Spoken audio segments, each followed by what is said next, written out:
I trust God for my decisions, and that's how I've always made decisions. And, I just said, this is what I believe is right, and this is the path I went down. And this is just great satisfaction when you give people a different way to look at things.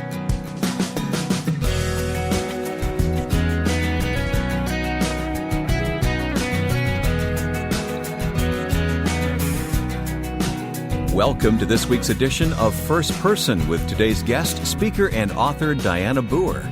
I'm Wayne Shepherd, inviting you to listen to the conversation, which will begin in just a moment. First Person is here each week at this time, introducing you to people who tell us their story of faith and calling. Some of the names you'll recognize and some you won't, but you'll always hear how God has directed their steps. We have a companion website which can be of great help to you in providing additional information to what you hear in this program. It's firstpersoninterview.com. And when you go online, you'll be able to follow links to today's guest, as well as see the schedule of upcoming conversations. firstpersoninterview.com. Dianna Booher is a recognized communications and productivity expert who helps both individuals and businesses understand how to communicate clearly and effectively for results. Dianna is the author of dozens of books and is in demand as a speaker. She's also a follower of Christ, and I began by asking her to describe her work. Well, we have a communication training firm where we go into client organizations and they do 2-day workshops on communication topics like business writing and presentation skills. But primarily what I do is go in and speak at corporation events, do keynote speeches, and then I write. I've done 46 books, so I spend my time behind a computer most of the time if I'm not on the road traveling to speak. Yeah, I was just looking at that list of books you've written. It is remarkable, and they run the gamut, don't they? Communication and writing, though, is basically your theme. Right. Communication's a really broad umbrella, so it could be anything from, like you said, speaking skills to technical writing to running effective meetings to personal presence and executive presence. That's a team meetings. It's a really broad field when you think about it. Communication is the everything that holds relationships together. So that's pretty broad. All right, I can't have Dianna Booher on the line and not ask for some advice. So let's right out of the block here today. Give me a piece of advice on how to communicate with a coworker. I would say keep your mouth shut. Listen. Wait a minute, I talk for a living. How can I do that? Most people do think about communicating by what I need to say. Be charming, witty, rather than listen. And really, that's the way to a person's heart, is to listen to what they have to say and show interest. And it's just as old as time, but it's true. Well, the Lord has really gifted you, and I do want to hear that story of how you got started in doing what you did. You set out in life to become what you've become now? Absolutely not.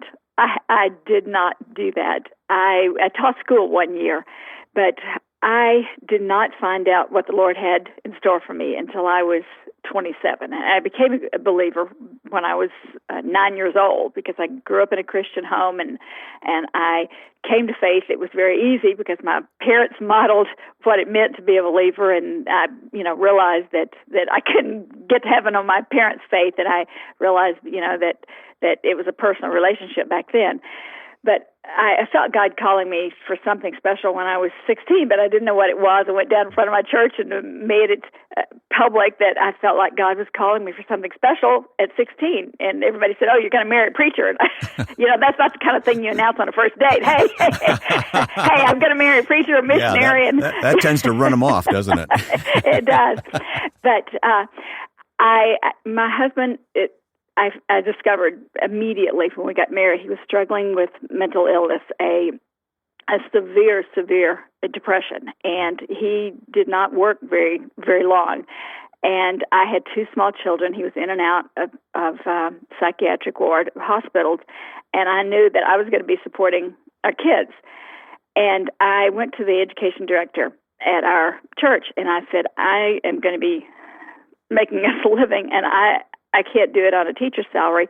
I need to know what I can do to make a living. And he said, well, what do you like to do? And I said, well, I like to write, but how can you make a living? He said, wait. I didn't ask you how you can make a living. I asked you what you like to do. And I said, but how can you earn money? I like to write compositions in English class. He said, again, you're missing the point. Find what you like to do, and then you will figure out how to do that. So I went down to the public library, it was the days before internet, checked out all the books that I could find in the 800 section on how to make a living writing, piled them in the back of my car, about 60 books, went home and read around the clock for about 3 weeks and figured out I didn't even know anybody who was a writer, and figured out how to write. And it was actually how I figured out how to send in a manuscript and the whole thing, but really knowing that was God's will for my life. One night when I was 27, my husband was in the hospital. He had been there 3 days, and I thought, I've got to sleep. I've just got to find out what I'm going to do. I got my Bible. I went into the living room. I sat down, and I said, God, if this is what you want me to do, I just got to have an answer. And it was just as clear as a bell, that he said, right. And I went in the next morning and resigned my teacher's job. Wow. It was in the middle of the year. And the principal said, well, conveniently, I was teaching Spanish, and he said, they have a teacher's meeting tonight. And he offered my resignation. I said, is there going to be a problem with him accepting it? And he said, well, no, it's just a formality. If you want out of the contract, the semester's up in 3 weeks, and I'm sure they'll accept it. I've never heard of him refusing the resignation. And so I'm driving into school the next morning in the school district, and I heard them come on, and they said the school board last night voted to refuse Dianna Booher's resignation. And I walked in, and Lord, I heard you say you want me to do this.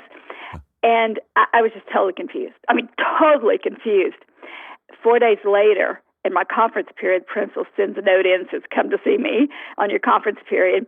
I walked down there, and he said, I just got a call. The reason they had refused my resignation, there was nobody in the district who could teach Spanish. Oh, okay. And that's why they weren't letting me out of the contract. And so he said, I've just gotten a call. A lady is moving back to our district.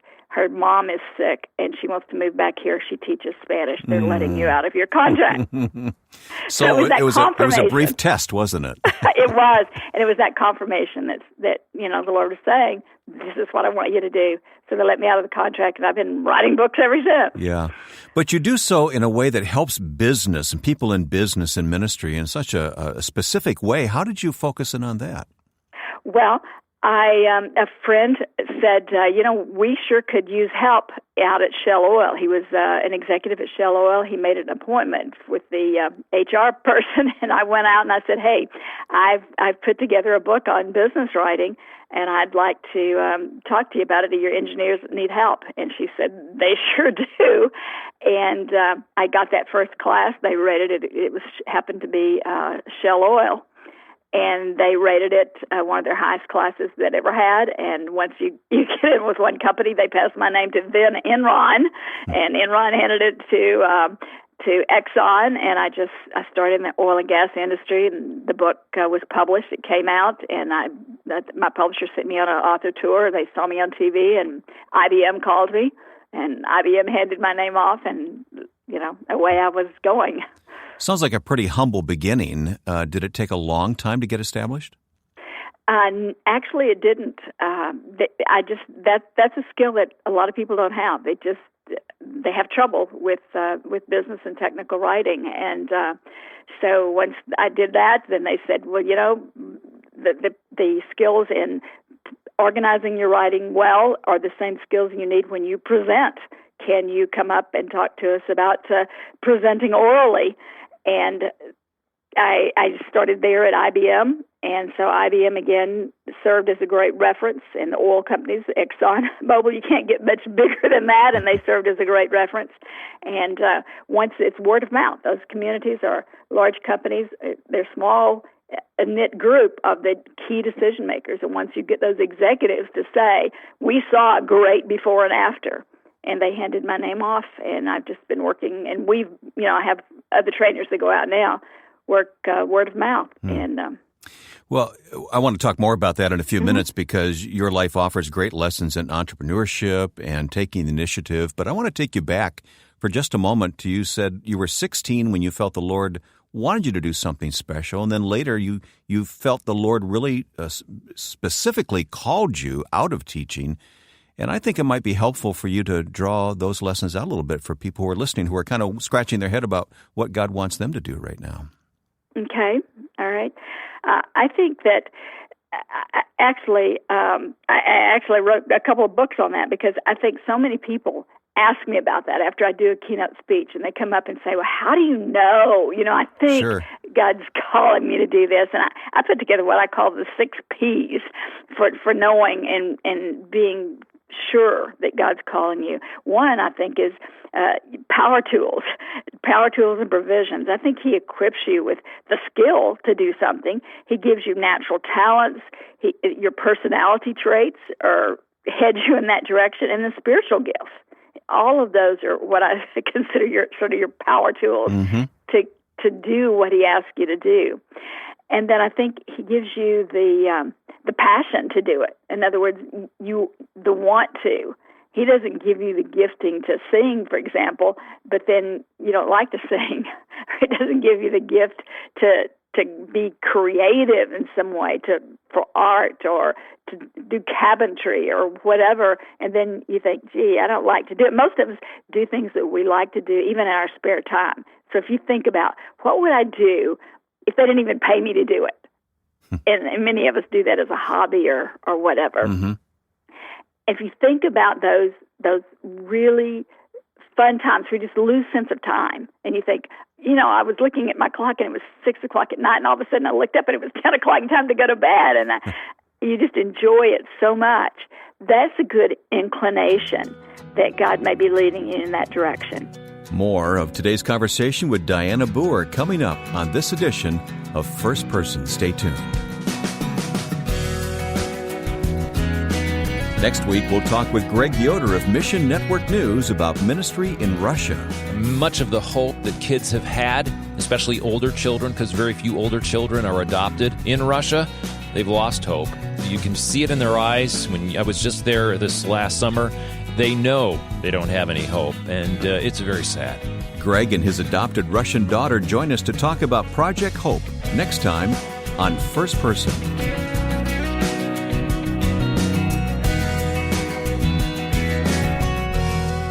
My guest today is Dianna Booher, the founder of Booher Consultants, and you've most likely seen or read one or more of Dianna's books. I think you said there are more than 40, almost 50 books you've written, Dianna? 46, you're right. 46 books.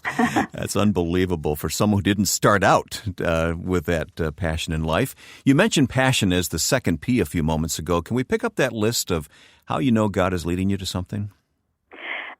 Yes, that I mentioned having the power tools and provisions and the passion, and I think the 3rd P I've called you have the plot to build on, to build your career, your signature life, the plot of opportunity or the path that's leading to it. And by that I mean sometimes people say, well, I can't do what God's calling me to do because I don't have the opportunity. I have small kids and I have to stay at home, or I have to stay here because my parents are elderly and I need to take care of them, therefore I can't move to Seattle or Atlanta or whatever. Well, that's a sure sign that maybe this is not the year in your life that God's asking you to do that. Because if God is calling you to do something, He's in control of the circumstances. And He's in control of the timing of your life. So maybe it's not just exactly the right time. Maybe you need to go through some preparation time. Maybe you need to meet certain people. But if He's calling you to do something, He'll give you the plot of opportunity or the path that leads to it. So if He's calling you, if He's not calling you to do that, then obviously there's no opportunity to do it. If He wants you to do it, He will lead you to meet the people. He will give you opportunities to go to school. He will give you the training you need to get there and control the circumstances. And then I think once you find that calling, sometimes, like I mentioned earlier in my background, you need that affirmation that this is the right job, this is the right position, you're on the path. And I think the way you get that affirmation, what I call the fourth P, is that there is praise from others because they recognize that gift. And I don't mean that you're working for that praise. That's not what you want, is everybody patting you on the back. You don't want to become addicted to the affirmation, do you? Right. But others see you exercise that gift. That you get people come up and say, the way you handled that irate customer is just amazing. I mean, I couldn't calm him down, but you did. In other words, they see the results of you exercising your gift. Or maybe you're singing and they say, you just blessed my heart by the way you sang that song. So they see God working in what you do. And then I think positive results, what you do turns out. Let's say you have a knack for negotiation and you're always able, maybe you're fundraising in your charity and people just give you money, they give you gifts. And so you see that you have that gift and God blesses your effort. So that's another the positive results that you get when you exercise your gift that God's calling you to do. And then I think the final P is just peace. You feel things are right. You know you're in the center of God's will because there's peace in your heart. You're not struggling anymore. You're not out there thinking, what am I doing, here. You just feel good and you feel satisfaction in what you're doing. I want everyone to know that these are unrehearsed conversations, and I didn't tell you ahead of time that I would be asking you about those 6 Ps, but you had them right there on the tip of your tongue. Yes, I've had to go through those many times to confirm and with people because they frequently come up after a speech. I think this is a longing in people's heart to know I'm in the center of God's will. I want to be doing what He wants me to do. And when I speak at churches, that's just probably a fourth of the group. It seems to be seeking. Yeah. To know that they're in the right spot. And sometimes when they're in a secular job as opposed to what we call, quote, a Christian vocation, they feel like they're not serving God. Mm-hmm. But they are because there's no job that's not, quote, a Christian vocation because God sends us out into many places, in many positions, and we're to influence the people we're around. And sometimes they just need to see that. They just need to have their eyes open to see what their ministry is in the position or job they hold. Where does the P word prayer come into that list?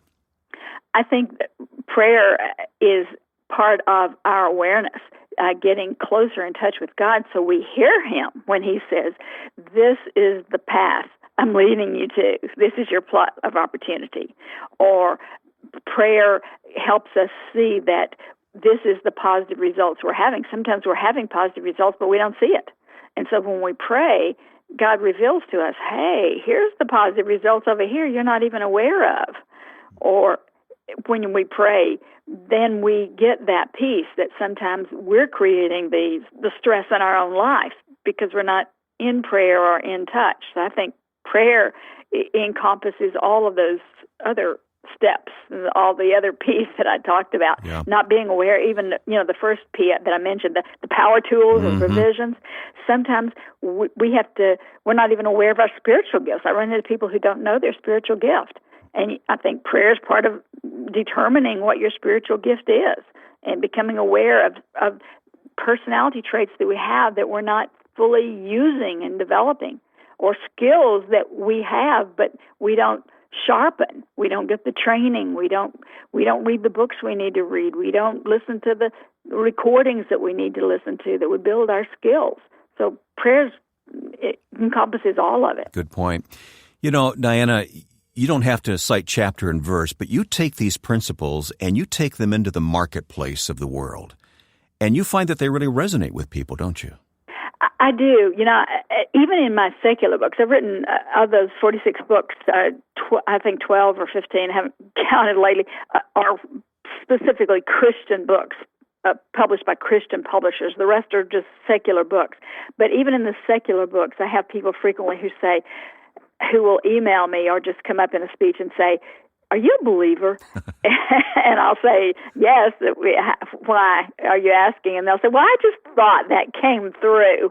And my mission when I've feel like that God calls me to write was to take the Christian message to the non-believing world, because I don't think a lot of non-believers walk into a Christian bookstore. I don't think they purposely, I'm going to go get a Christian book on this, because they're not a believer.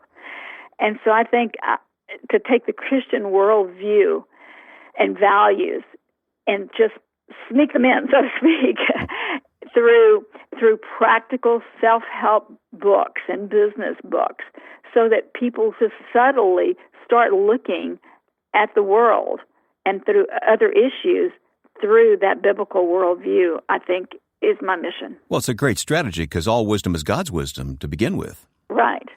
What kind of satisfaction, maybe is the right word, do you get from going into a group of people and then walking out after a day or two and thinking, I feel like maybe we accomplished something there? It's a great satisfaction. It's a great satisfaction when somebody says, well, you really changed my mind on that, or when just somebody says, you saved my marriage. When I talk on communication and I talk about the differences in gender, how men and women communicate. When they say, I went home and I used this principle, and my daughter is now back in college.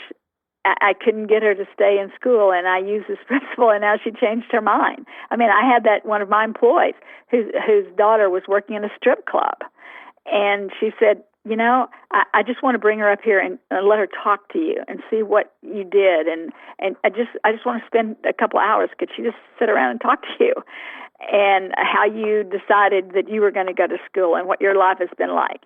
And then she came back to me in about a couple of weeks, and she said, my daughter's decided that she's going to quit that job at the strip club, and she wants to go back to college.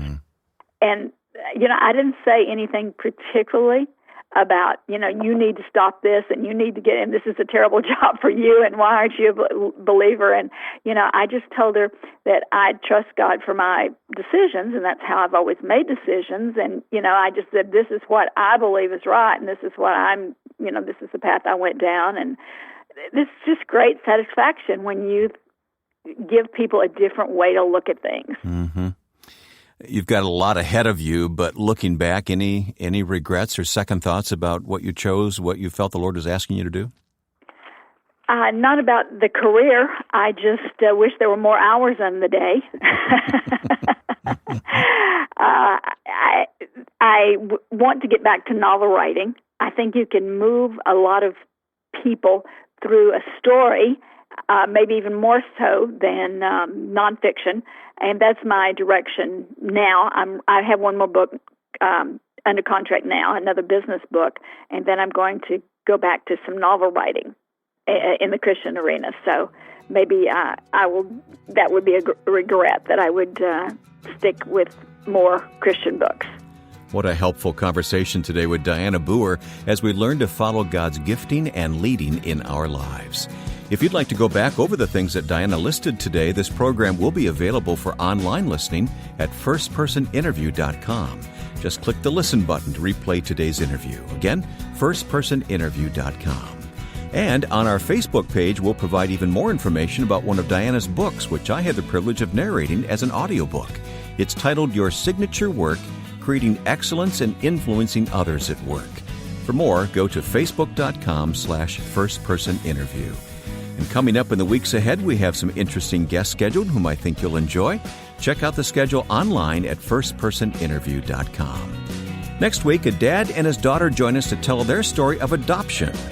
Now, with thanks to my friend and producer Joe Carlson, I'm Wayne Shepherd. We'll see you next week on First Person.